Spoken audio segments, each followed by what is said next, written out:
Well, welcome to another week of our Wonderful Day in the Lord broadcast. We are going through the book of Job, this very, very interesting book found in the wisdom literature of the Old Testament. We consider the wisdom literature to be Job and Psalms, Proverbs, Ecclesiastes, and Song of Solomon. They're very different than the narrative sections of the Old Testament that gives the life and the history of Israel and God's dealings with them. And then the prophetic sections that are coming primarily after the wisdom literature that move from Isaiah all the way back to the end of the Old Testament. So those three major divisions. Probably the wisdom literature is the most interesting to most people because it's very practical, very insightful, very enjoyable to read. Of the books, they're very different, of course. But most everybody loves Psalms the most, Proverbs perhaps second. Ecclesiastes is very interesting and very detailed as far as thinking through life. Some people love it, I do. Some might be a little confused by it. And then Song of Solomon is unique in itself, dealing primarily with the romantic relationship between a man and his wife. And so these are great things. Job is different. Probably more people know about Job in the secular world than almost any other person in the Old Testament. Almost everybody knows about the sufferings of Job and what he went through. And then it's a book about suffering and pain and working through those things. And almost everyone has looked, at least Christians have looked at the first couple of chapters of what Job has gone through. The last few chapters where things are remedied. But the in between is pretty much ignored by most people. And if they do read it, they just kind of glance through it, or they get kind of lost in the woods going through it. But we're working our way slowly through these sections, and I trust you're finding it interesting. I certainly do. As I see the worldview of Job and his friends, that mirrors so closely to the worldviews that we see around us every day in our world today. So it's interesting because many believe Job was the oldest book ever written in the scriptures, that its timeline would be somewhere in the middle there of Genesis, perhaps before Abraham, perhaps even before Noah. We don't really know.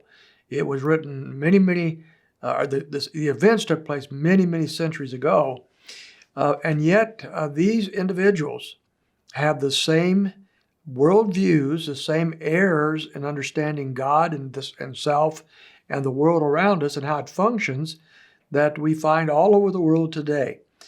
Many of the philosophies found by Job and his friends can be found in the world religions, such as Hinduism and Buddhism, and also animism to some degree, and also in errant views held by some Christians in some Christian situations. I speak especially of the karma that's found in Buddhism and Hinduism, the idea that whatever we deserve, we get. If we do good things, things come to us. If we do bad things come to us. In the Hindu faith, the idea is reincarnation. And so that if you are living a bad life now, you die, come back as another creature that is inferior to what you were before you died. If, on the other hand, you lived a good life, then you come back as a superior creature than the one before, and that's karma. The New Age movement, which is kind of based upon those kind of religions, the Eastern religions, talks about the law of attraction. We attract what we do. If we are good, we attract good things. If we are evil, we attract evil things. If we have negative thoughts, we attract negative things.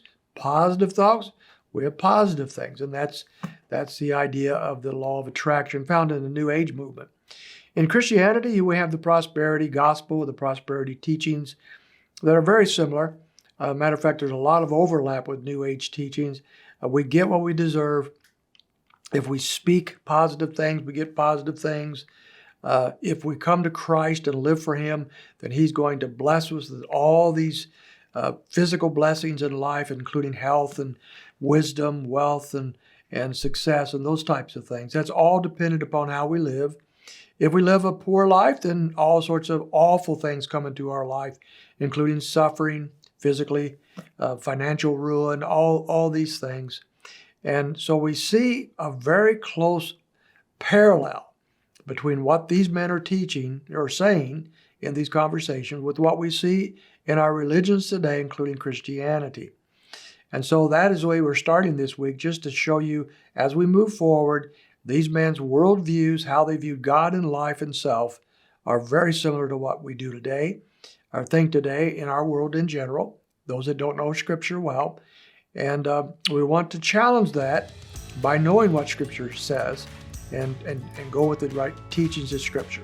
So tomorrow we'll jump on in and begin to look at the argument that Bildad on his second round of arguing with Job has to say. I hope you can join us.